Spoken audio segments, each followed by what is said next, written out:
بسم الله الرحمن الرحيم لا حول ولا قوة إلا بالله العلي العظيم الحمد لله رب العالمين وصلى الله على سيدنا ونبينا أبي القاسم المصطفى محمد وآله الطيبين الطاهرين لا سيما بقية الله في الأرضين أجل الله تعالى فرجه الشريف اللهم أخرجني من ظلمات الوهم وأكرمني بنور الفهم اللهم افتح علينا أبواب رحمتك وانشر علينا خزائن علومك برحمتك يا أرحم الراحمين. I share a screen also with you have the Arabic text, I think, yeah? Yeah. So we said that, can you see the text? Yes, Sheikh. Okay. We said that one of the things we need to observe is to find good friends and partners for a study. Sheikh is a partner. It can be Sheikh sometimes in business, yeah, but sometimes it's in a study. So Khwajah says, وأما اختيار الشريك فينبغي أن يختار المجد والمتورع صاحب الطبع المستقيم. He should find, or she should find, a person that is hardworking. When we are dealing with people who are hardworking, we will be also inspired. If you are also hardworking, so alhamdulillah. If you are not very hardworking, you will be inspired by that person. But if you are hardworking and make friendship with someone who is lazy, then little by little you may also become like that person. Or if you are a little bit lazy, then you become worse. So it's very important to find someone who is mujid, wal mutawarri', someone who has taqwa, because it is true that we may discuss a subject which is scientific, fiqh, usul, sarf, nahv, different things, but the character of your friend has impact on you. So find someone who is muttaqi. صاحب الطبع المستقيم, someone who has a straight character, in the sense that there are some people who have odd traits of character. Yeah, they don't understand things properly. They are, for example, extremists, in a way, either too much or too little. For example, ifrat and tafrit. People that for some reasons, they are very pessimistic, very much, doubt everything. So these people, if you have friendship with them and for a long time, you study with them, then they may also affect you. وَيَفِرْ مِنَ He should, or she should go away from people who are Khuslan, means they have Kesala. Quran says La taqrabu salata wa antum sukara. Also Quran talks about people that إذا قاموا إلى الصلاة قاموا كسالى. Sometimes people go to salat and they are drunk. This is not good. Also there are people that go to salat, they are not drunk, but they are Khosala, means they are very much without a spirit, very sad, very much upset. Kesala, it's opposite to nishat. Sometimes you are very energetic, very vibrant. Sometimes you have no energy. So someone who is very much low in energy all the time. Sometimes your friend is in a bad day, you have to help, of course. But if someone is all the time negative and there is a chance that you may get affected, then you have to find someone else. Yeah? Because you are not a therapist that can help that person necessarily. Or someone who is very much wasting time. There are people that who are always free because they waste time. Not that they don't have something serious to do. They don't want to do serious things. Or مكثار الكلام. People who speak a lot. People who speak a lot. والمفسد. People who are corrupt. Fattan, people who deceive. In Farsi, there is a poem that Khwajah refers to, which means those who have bad character, bad traits of character, they are worse than a vicious, a snake. And you have to avoid them. And a snake which is vicious, which is poisonous, would only bite you and harm your body. But a bad friend may harm you in body and soul. Okay, so it's worse than a snake. People sometimes, because of bad friends, even they have lost their physical life. Sometimes, many times they lost their spiritual life. It is also said that if you want to evaluate a piece of land, slot of land, see what are the things which are there. Is it, for example, a kind of hill? It's a kind of, greenery, etc. This is for a piece of land. So what is there around that land? For people also, they say, look at the friends. If you want to assess someone, look at what type of friends that person has gathered around himself or herself.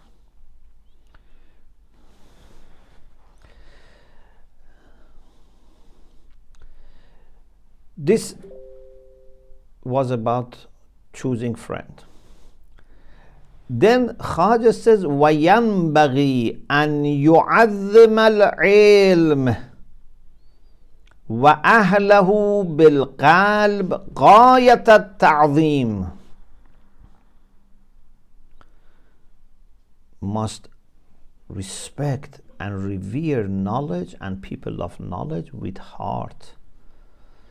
If you want to succeed in any field, you should love that field and people who are involved in that field.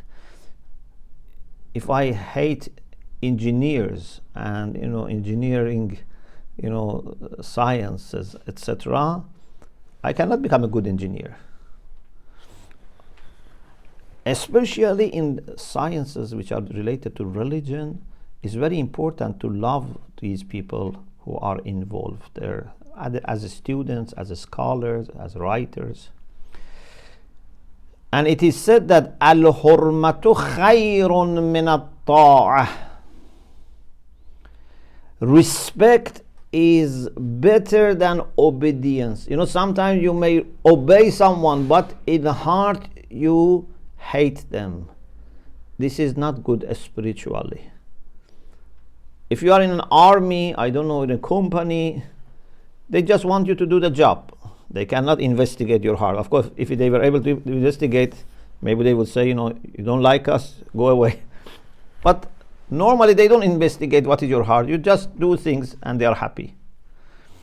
But in spirituality, in religious circles, it's very important that you have respect in the heart. Obedience, maybe you manage to do it perfectly, or maybe sometimes there are issues. But when it comes to respect, there shouldn't be any restriction. You cannot say, today I ran out of respect. I didn't have enough respect. You can say, for example, today I was ill, for example. I was not able to serve. Yeah, today something happened, I couldn't go and study. But for hurma, for ihtiram, for respect, there is no limit. One aspect of respect for knowledge is لا يأخذ الكتاب ولا يطالعه ولا يقرأ الدرس إلا مع الطهارة. Not to take book. You want to take a book of Akhlaq, a book of Aqaid, a study. You should not do this except with tahara, with wudu. So you should not be in a condition of lacking tahara. So make wudu and study. It's very important. There is a beautiful story about Ayatollah Muhammad Taqi Amuli. Ayatollah Muhammad Taqi Amuli was a great scholar in Tehran.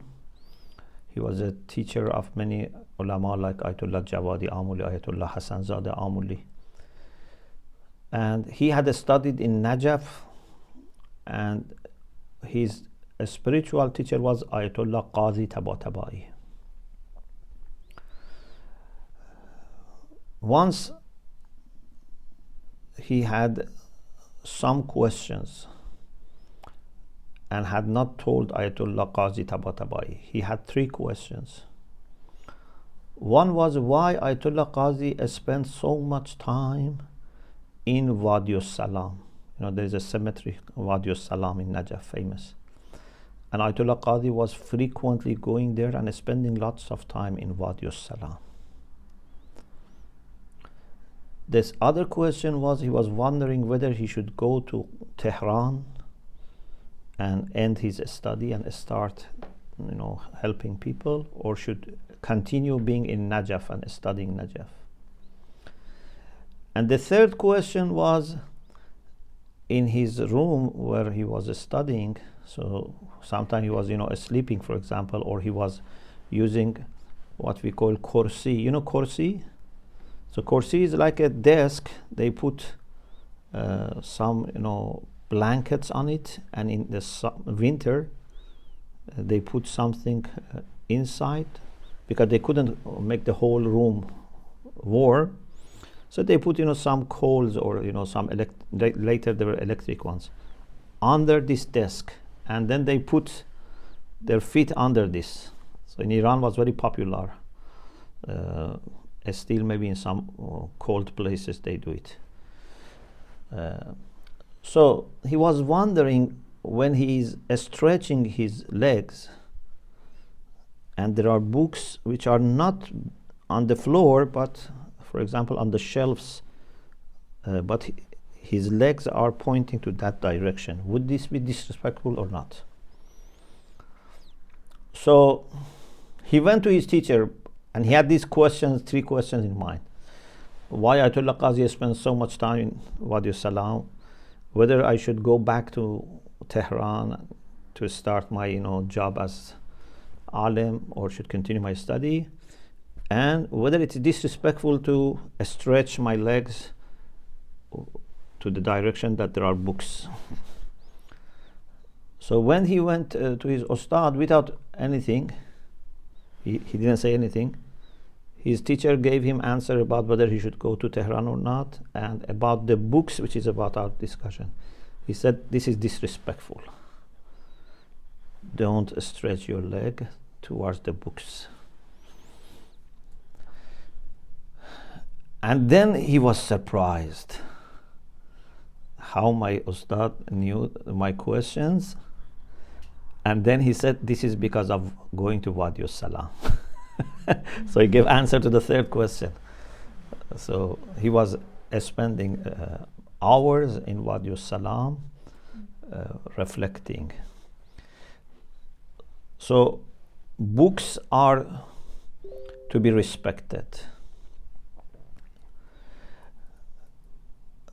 Then when it comes to taking notes, you know, one of the things that in Islam we are recommended is always take notes.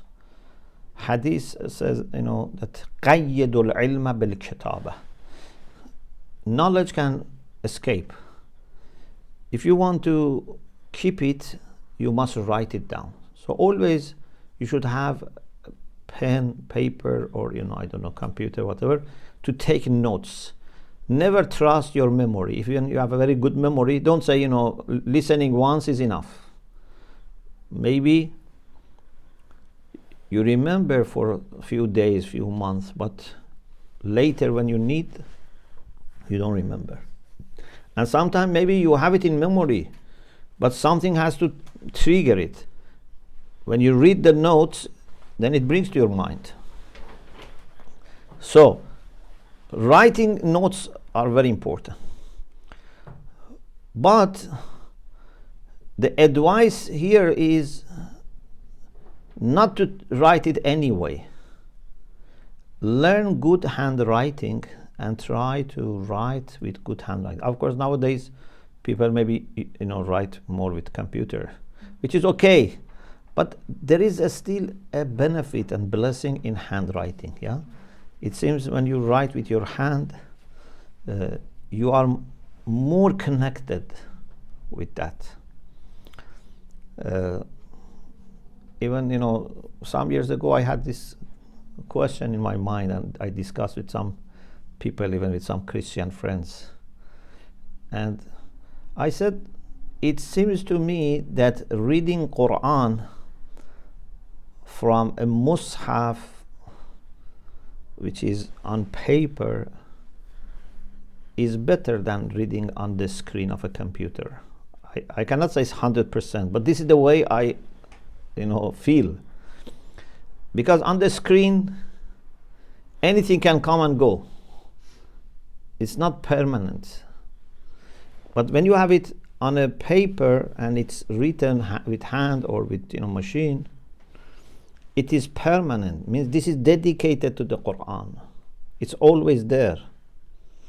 So if you have a copy of the Quran on your shelf or in your pocket, it has different impact than having a software of the Quran in your computer or phone. Okay? So my you know, opinion is this. I'm not saying definitely, but is that there is a extra barakah in reading from mushaf, from something which is on paper, dedicated and permanently, you know, as a text. So the same is with the notes. When you write down something with your own hand and remains there always,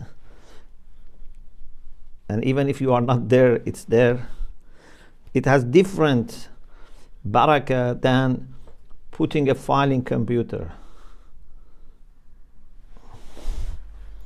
I'm not against it, but I'm saying these are not the same things. So taking notes is very important. Khwajah says, ينبغي أن يجود كتابة الكتاب. It's good that a learner learns how to write beautifully. Husnul khat is very important. Even in our hadith says, you know, gives increases your rizq. Husnul khat.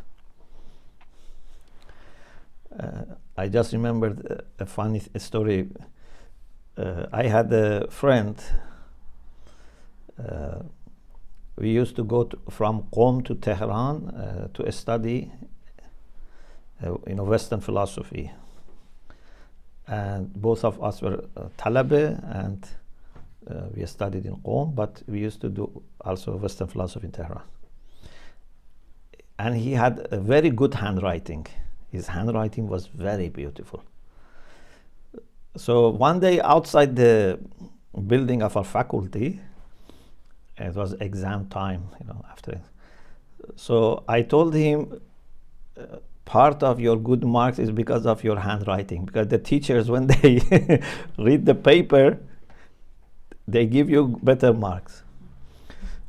And he was saying, no, I study hard. While we were talking, one of our professors came and said, I gave you extra mark because of your handwriting. So it was very, interesting. So really it has impact on the person who reads your, writing, whether you have a, good writing or bad writing. So يجود كتابة الكتاب ولا يقرمط. لا يقرمط means don't make the lines and the words too close to each other. Sometimes people make it too close. Of course, we don't want to waste paper, but it's better also to keep some distance so that can be readable. Yeah, I myself read with, I try to use paper a lot, but not to the extent that you sacrifice clarity. It should be readable. وَيَتْرُكَ الْحَاشِيَ إِلَّا عِنْدَ الضَّرُورَةِ. We have main text and we have margins. As much as possible, try to write down in the main text, not on the margins, because it would be difficult for other people or yourself later to follow them. لأنه إن عاش ندم وإن مات شتم. If you don't write properly, beautifully, if you live long, inshallah, you will regret later. Why I didn't put my notes beautifully? Yeah? Suppose you have lots of notes. Ayatollah Mutahari, Rizwanullah Ta'ala alayh, used to take lots of notes, and he had notebooks with lots of notes, and later they published them after his martyrdom. And when they published his books, then they started publishing some of his notebooks, which are good for scholars. So there are many, many volumes, just his notes. So those are useful now after his death. He was himself using them. But if you don't make notes properly, if you leave, inshallah, you will regret. And if you die, you will be blamed. Means if you are living and you are going to use it yourself, you regret why I didn't make these notes better.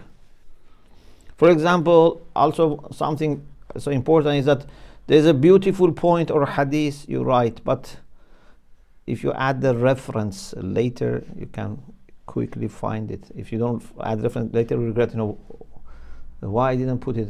Now how can I find it again? وَإِن مَاتَ شُتِمَ. But if he dies and other people refer, then they will blame him why he didn't put his notes properly.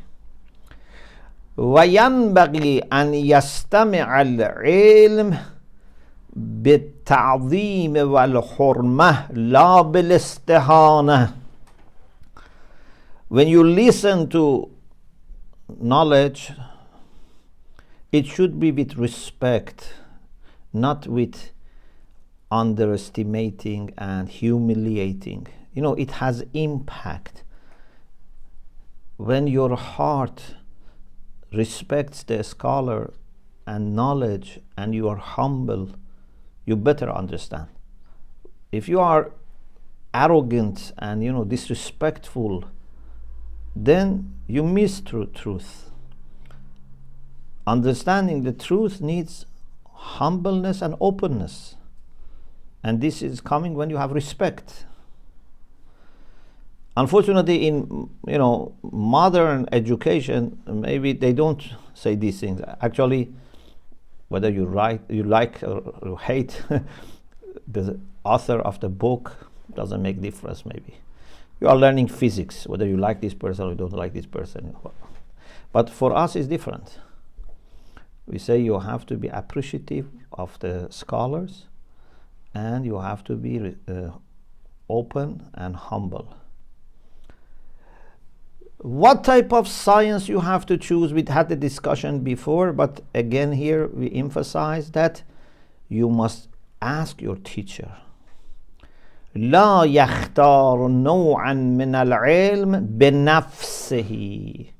Shouldn't choose any type of science by himself or herself. بل يفوض أمره إلى أستاذه. Should leave it to the teacher.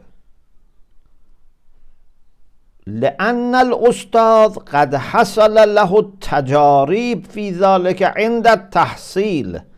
Because Ustad has lots of experiences. He has gone all these, stages, through these stages. You are at the beginning, but he has spent lots of time on this. So, if you are wise, you would consult someone who has experience. وعرف ما ينبغي لكل واحد وما يليق بطبيعته. Ustad has experience and knows what is suitable for every student, because students are also not the same. So if you have a learned, experienced ustad, he would tell you, for you this is better, for you this is better. Or maybe two students are similar, he knows how to guide them to the best of their interest. And then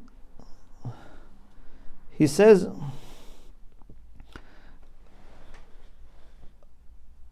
a student should not sit too close to the teacher out of respect.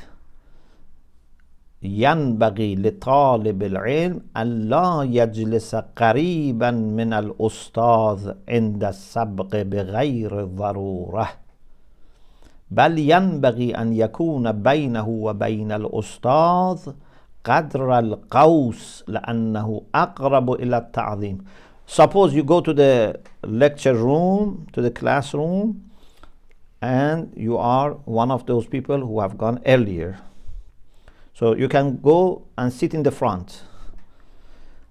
Don't sit too close to the ustad. Like, when you sit close to a friend.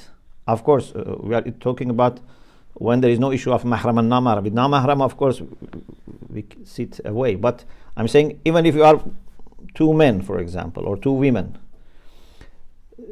you should keep some distance with your ustad out of respect. So if you go earlier and there is chance for you to go very close to the teacher, keep some distance. It says qadr al-qaws. Do you know qaws? Bow. For shooting arrow. Bow, yeah? In the Quran we have about Rasulullah. Dana fatadalla fakana qaba qawsayna aw adna. He went so close that it was like distance of two bows or closer. So at least keep like 1 meter distance with Ustad. لأنه أقرب إلى التعظيم. And then finally, we finish chapter 3 with this. Seeker of knowledge should avoid bad traits of character, because these are like wild animals inside us. If we have, for example, someone is selfish, someone is greedy, someone is jealous, these are bad. Don't say, what these two have to do with my knowledge, what these two have to do with my study. I want to study and I want to be what I am. No. Empty your heart from bad traits of character. There is a hadith that Rasulullah sallallahu alaihi wasallam said, لا يدخل الملائكة بيتا فيه كلب أو صورة. We have this hadith that if there is kalb, kalb, dog, or a statue of dog, angels would not enter that house. Okay, if inside the house For example, shepherds in villages, they may have dogs, for, but they keep it outside. Anyway, this hadith on the surface is about what? About keeping dog inside home. Okay? And angels would not enter. But what if I have qualities in my heart which are not good? Yeah? For example, if I'm a very angry person, very aggressive person, very arrogant person, would angel then be coming close to me? So it's very important that if we want to welcome knowledge and light coming from Allah to our heart, we clean our hearts from bad traits of character. وينبغي لطالب العلم أن يحترز عن الأخلاق الذميمة فإنها كلاب معنوية. It is expected that a seeker of knowledge would avoid blameworthy traits of character, because these are like a spiritual kilab. Of course, meaning, wild animals, because sometimes you may say, there is a dog which is very nice and very, well trained, behaved. It is not the question. The question is, our akhlaq should be akhlaq of true human beings, not akhlaq of, animals. So, alhamdulillah, we finished chapter 3. Inshallah, we start in the next session, chapter 4, which is about regularity in knowledge, having high ambitions, and being very committed. Inshallah, this will be for the next session. Alhamdulillah Rabbil Alamin.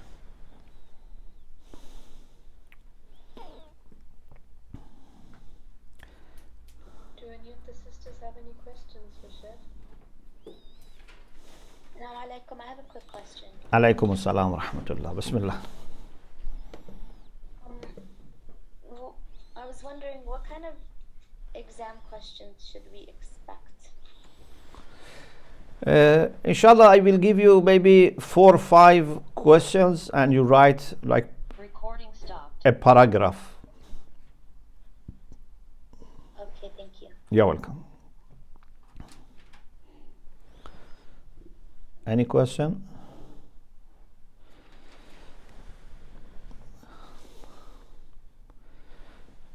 So we, inshallah, end here and hope to see you next week. التماس الله.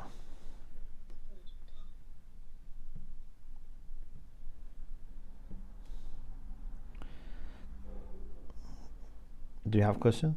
Yeah, I have a question. Sheikh, Yeah. It was on the topic about choosing friends, Yeah. how we should choose friends wisely. Yeah. But I see some people, sometimes they have